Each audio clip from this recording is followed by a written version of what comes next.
Alright, let's just start with some 2/5s, rootless chords, C minor, F7. Just going to do 2/5s around, 2/5 in B flat, 2/5 in A flat. Just trying to get comfortable moving around these rootless voicings with doing this stride pattern in the left hand. Honestly, I've never felt like this has been strong for me. I'm taking this darn watch off of here. I've never felt as though this has been a strong suit for me, so I want to practice this. And one of the reasons I'm doing this practicing live is both accountability for me to practice, and I figured it might also be helpful for you to see how I'm working through some of this stuff. Alright, so 2/5 in E, 2/5 in D. Notice I'm using no pedal here. Also notice this, like, see how I'm trying to like get this like kind of circular motion going on here. Now once I start to feel more comfortable, I want to start to try and close my eyes. Maybe go down to D.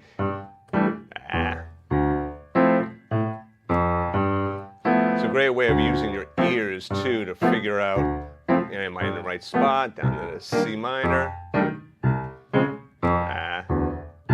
Gotta open your eyes now and again, that's fine.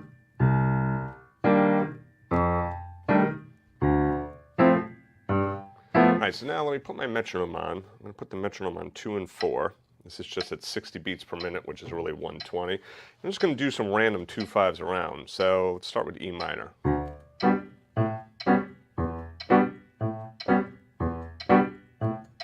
F sharp.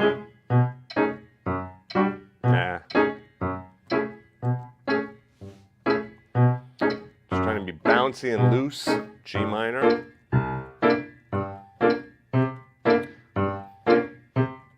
A flat.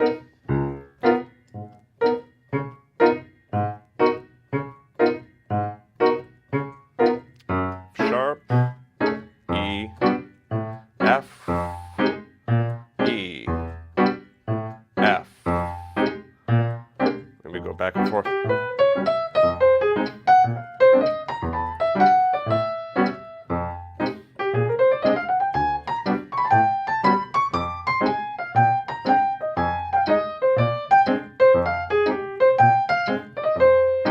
Alright, so now on the right hand, what I'm going to do here is I'm going to focus on, let's just take that F minor for a second. And a lot of times right now, just be honest with you, for ease, I'm thinking F. I know it's a 2/5 in E flat, but I think, well, the 2 chord is F, so I say F, and that gets me into my F chord. And I know I would eventually get to E flat major if I was doing the full 2/5-1. Right now I'm just doing the 2/5s. That's all I'm going to focus on. And I'm just really just trying to build up that left hand dexterity of that stride motion moving back and forth, right? And this is like all my street clothes, by the way. I'm actually going to the gym afterwards. And speaking of accountability, that's the whole reason of this. It's like, you know, I go to the gym, I have a trainer there, I got to be accountable to him, he's going to kick my butt today, right? So you need that accountability piece. If you don't have that accountability piece, then it's real easy to simply say, forget it, I'm not going to do nothing. All right, so F, like that, to the E flat. All right, so on the right hand, for F, you know, obviously I could be thinking E flat major. I kind of like this 5-finger pattern starting on the 2 chord, right? It's a nice way of just kind of getting started with some improvisation, and you can do that when you go down to the E flat as well. I'd probably do it up an octave. So then I can just kind of improvise around with those 5 notes.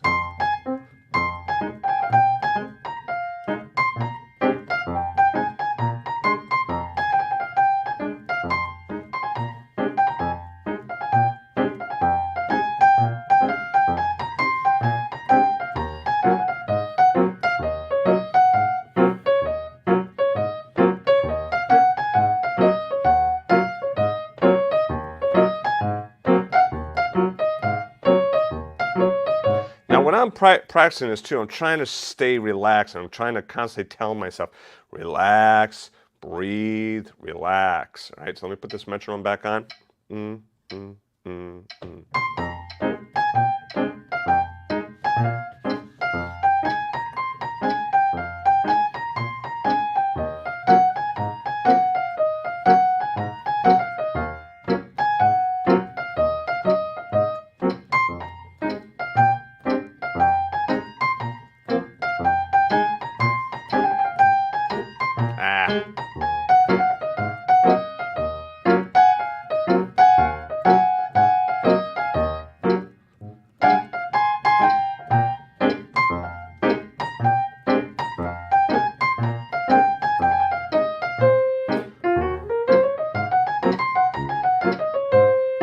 Full scale.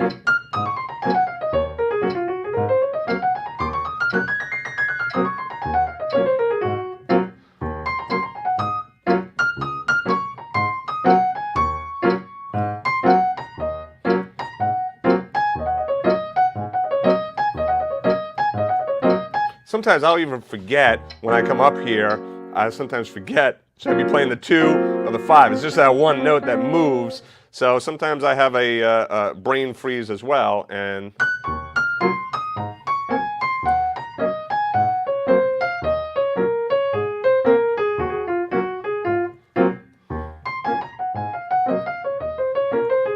I also like that as well. Those.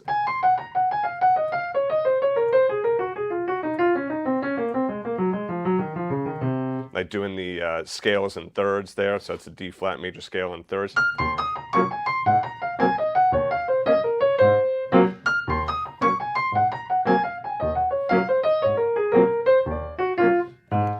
Let's throw in some chromaticism.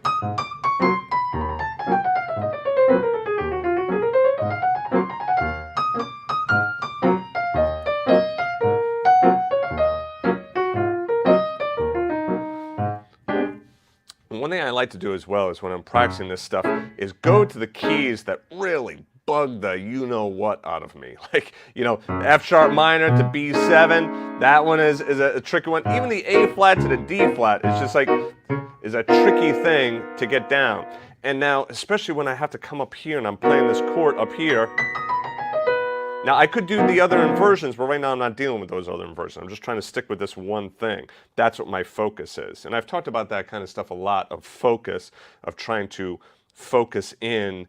And, you know, I have a goal of obviously wanting to be a better pianist and a better musician. But right now, today, right now live, April 28th at 9:47, I am focusing on my 2-5-1. And that's all I'm going to care about. I'm not going to care about whether I'm good or bad or, you know, how good I am or what I should be doing. No, all I'm focusing on is this right now. That's my practice.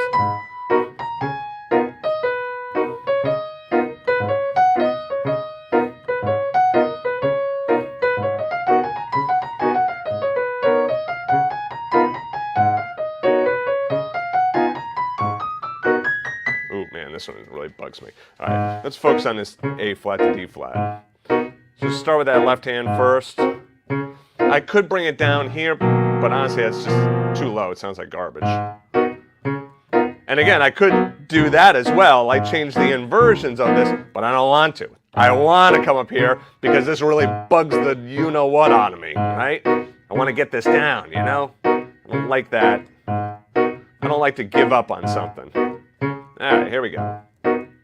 All right, so now let's just do something simple on the right hand. It's A flat, D flat. So I'm just going to use these 5 notes from my G flat scale. It's going to be a little bit easier than putting my thumb on G flat.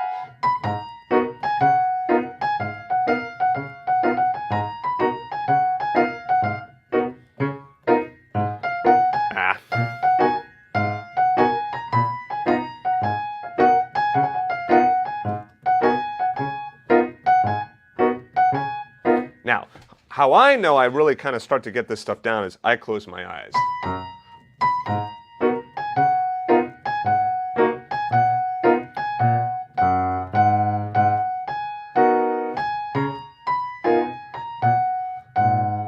I gotta just start with the chord by itself.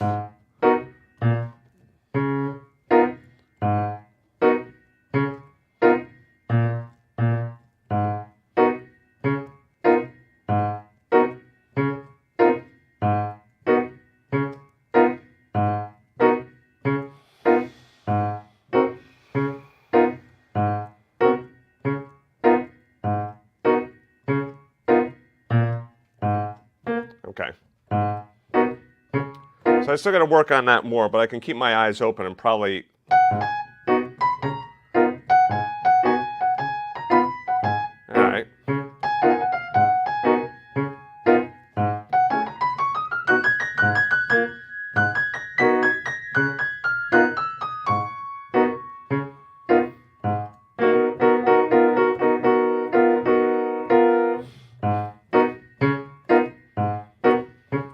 And you know what I got to think here as well, which actually kind of helps me on this one, is I think about going to that B major 7th chord, right? In fact, you know what I'm going to do? I'm going to use that for my improv.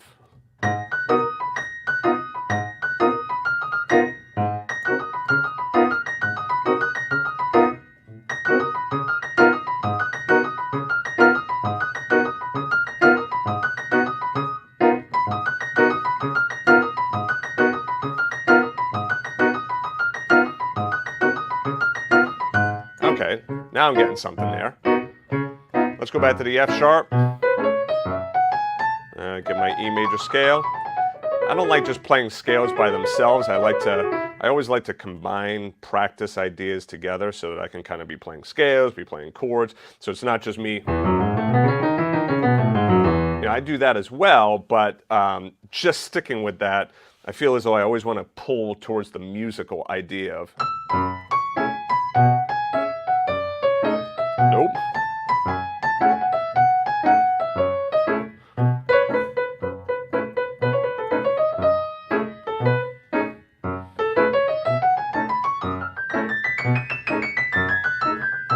Oh, come on, dude.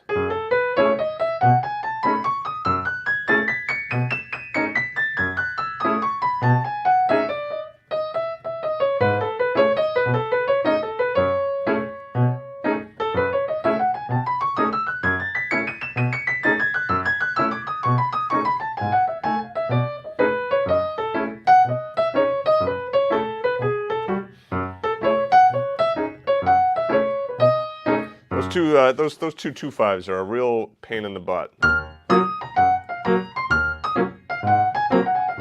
E flat to A flat.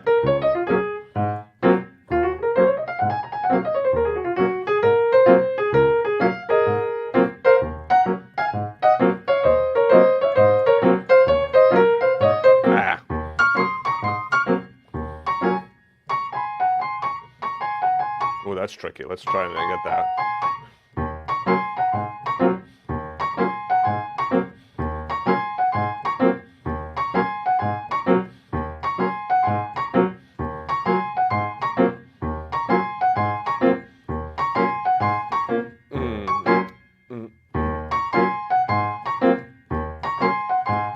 Let's go to D flat in that.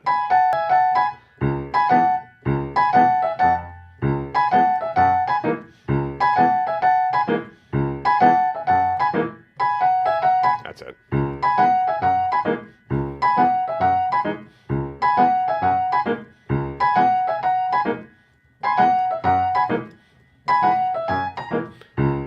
There we go. Might help you hit that there, Willie. Come on. C. Ah, come on.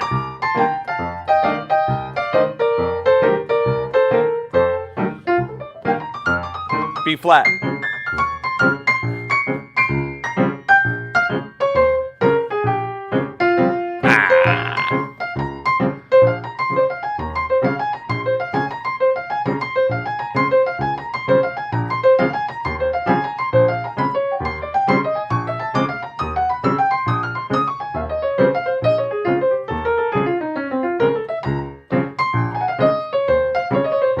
Let's put this metronome back on. Oh, we're moving around in time.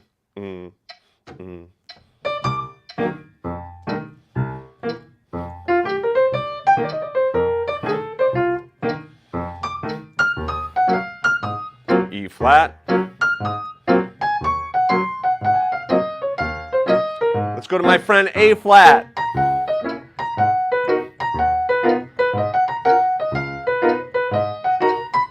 F sharp.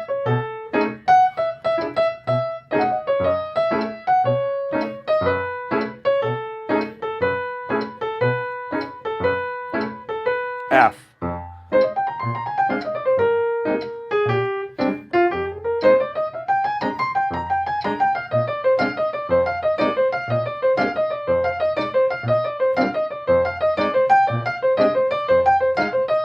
E flat.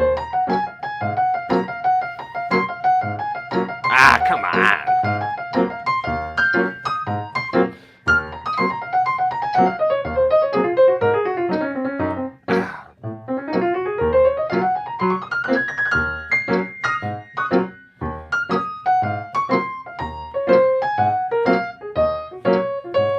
flat.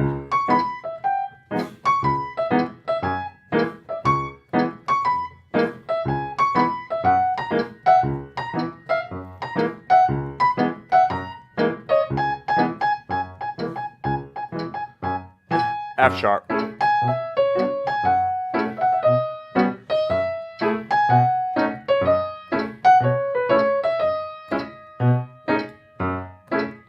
A flat.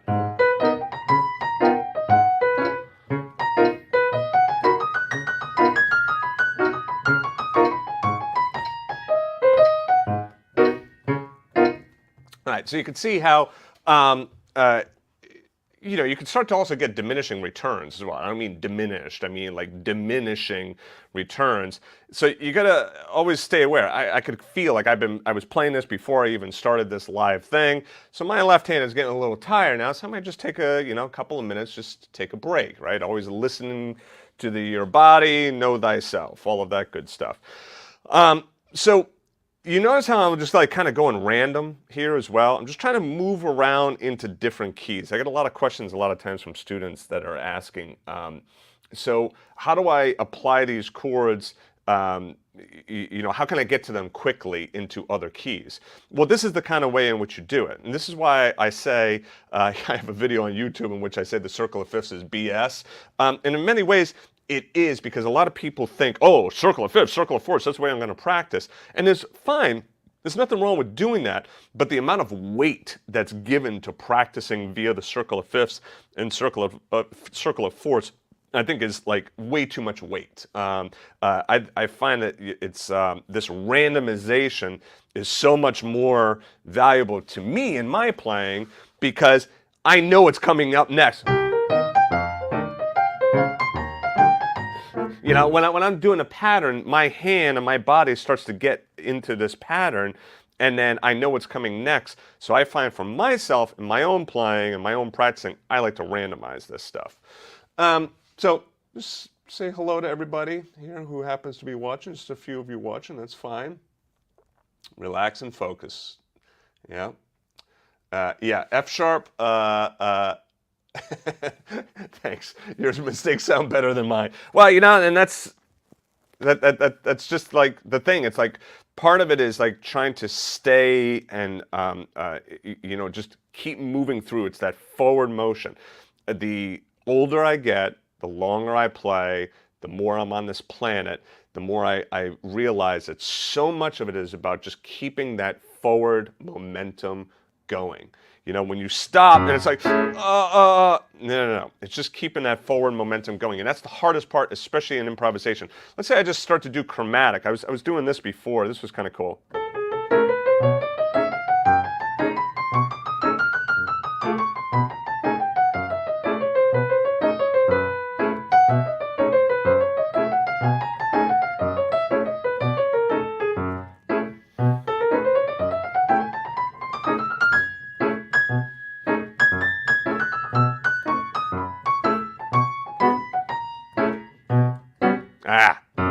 So here all I'm doing is like really trying to like really focus on chromaticism in the right hand while doing that F sharp to the B7. Again, a persnickety little 2-5 right there, that F sharp to the B7.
like this line.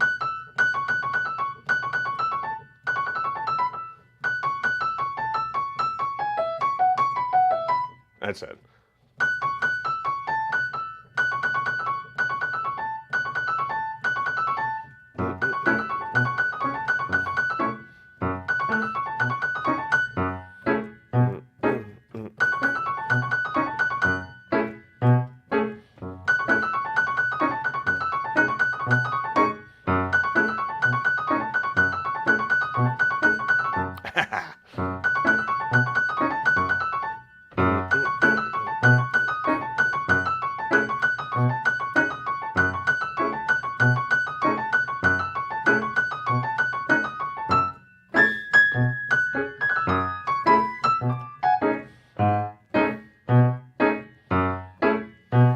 All right, now let's really kind of challenge this a little bit here.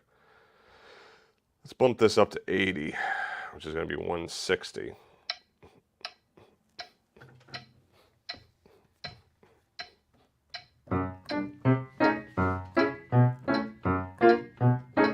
Let's just stay with the F sharp to the B. Boy, is this a pain. Come on, baby.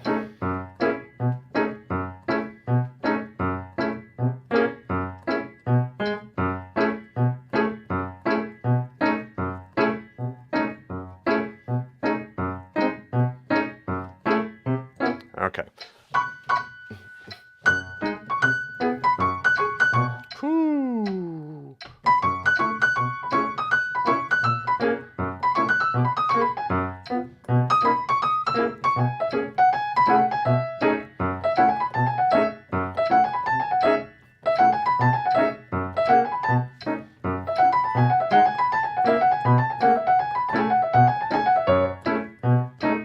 All right, so one thing that I would that I like about that is when it's moving fast, it's obviously outside of the tempo that I could play it well, is that I'm really just trying to focus on just getting to the shape.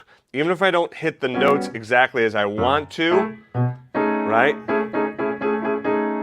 Okay, at least I want to just try and get to that shape and keep the motion going on. So what I was talking about before, keeping that motion going on. And sometimes what you have to do is you practice it for a few days. You take a day or two off, and then you come back, and then boop, all of a sudden, now you're able to, now you're able to do it. All right. So anyway, let me know if this is useful to you at all. Definitely leave a comment, like the video. So your interaction lets me know if you would like to see more of this kind of stuff, in which you kind of just see me practice more in the raw. I'll be honest with you. There's no shortage of information online, right? I mean, like you don't have to come to me to learn piano. There's 1,000 other, people that are teaching piano as well. But what I noticed that the challenge is that it used to be years ago that, when I was learning or growing up and trying to learn all of this stuff, I had to go to books, right? There were really no videos. You could do VHS, but there were very few VHS tapes, and there was really nothing like, here's instruction on video, and VHS tapes were not great for being able to learn. The internet changed all that, right? So the internet, now we have this streaming video. Now you can see me here. I'm live in my studio in East Greenwich. So now there's this almost a glut of information. You have no shortage of information. So the real challenge is focus and accountability, okay? Now, my accountability is me doing this right now, okay? I wasn't planning on doing this. This wasn't scheduled. You can see I'm in my street clothes. I'm going to go to the gym literally for 10:30. This is just raw, unrehearsed, unedited. It's easy to sound good when you're edited. I see the videos on YouTube, and these cats make a lot of great videos, and good for them. I'm glad that they're doing it and they're putting their information out there. It's all edited, nice. I want you to see the human side, right? Because this, to me, is more real. And I was in your shoes as well, in which I was struggling to learn and trying to figure out and whatnot. And I would always see people that, they could play, and I always thought I can't do that. I think that there's some value in seeing some mistakes being made. And so how do you work through the mistakes? And seeing that raw, unedited. That's me. You tell me what you think.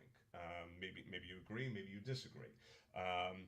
But the accountability piece as well is super important. Like I said, I'm going to go to the gym. I have a trainer. I go to my trainer because the trainer not only knows how to keep me from hurting myself and what exercises to do, it's also great because I don't have to think about what's coming next. I just do what he tells me to do. Right?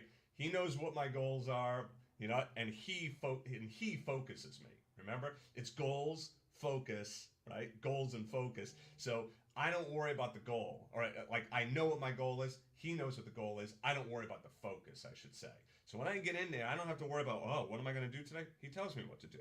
And then he pushes me. That's the accountability part as well. He's pushing me, and I know when I come back to him, I got to kind of, report back like this is what I've been doing, So that accountability piece is super important. And that's what I find is missing so much with online lessons. And that's what we've tried to really change at Jazzedge, is to help students with the accountability. And then my new Premier membership is going to be talking more about that, but I'm not going to go into that right here. So anyway, have fun practicing. Maybe this idea might work for you if you're a little bit more advanced player or you want to just work on your rootless chords. What I would say is just take 2 keys, So like if I just did D minor to G, then maybe E to A, D, G, and maybe I can hit a C major, right? And then I could improvise maybe just from my C major scale.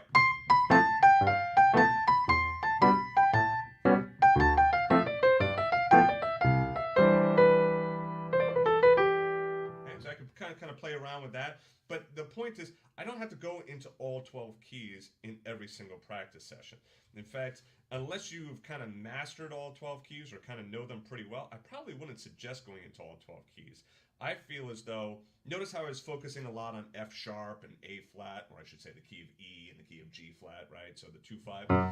Really trying to focus on this and get this down, trying to focus on this, trying to get that down.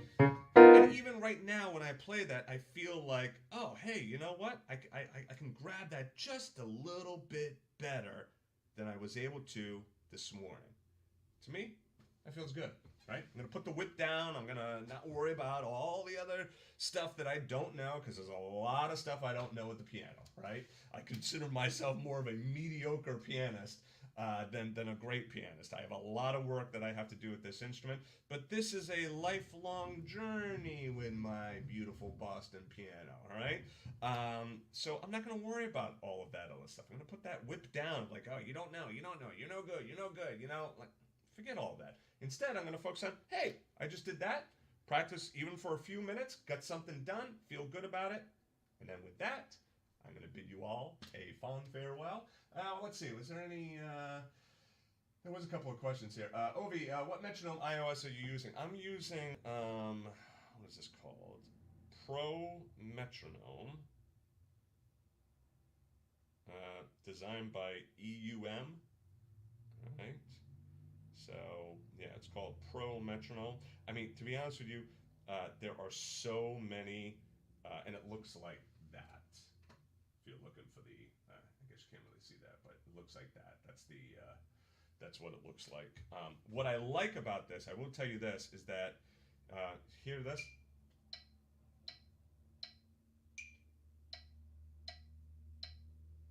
All right, so this allows me to like have that click there, but then I can also just do this, in which it's all the same click, right? But I can also do funky things like this,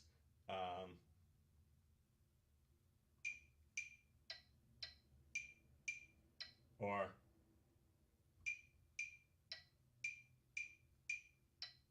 so you can like change around the click, and I like that. I think that's kind of cool that I can do that. I can move into odd meters and stuff like that. Yeah, I got to figure out what's going on with this Rode mic as well. This is a wireless mic. It's the wireless Go 2, which works great. I really like it, but maybe I got to switch the channel or something, because some people have been saying that it's kind of dipping out on me.